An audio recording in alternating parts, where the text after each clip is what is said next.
эрүүл мэндийн яам үзүүлж байна.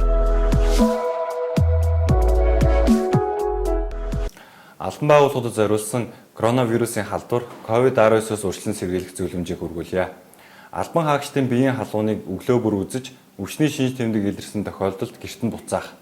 Өвчлөл илэрсэн бүс нутагт албан томилолтоор явуулахгүй байх. Мөн санал хүсэлт өргөдлийг утсаар болон захимаар авч үйлчлэгийг захимжуулах нь зүйтэй.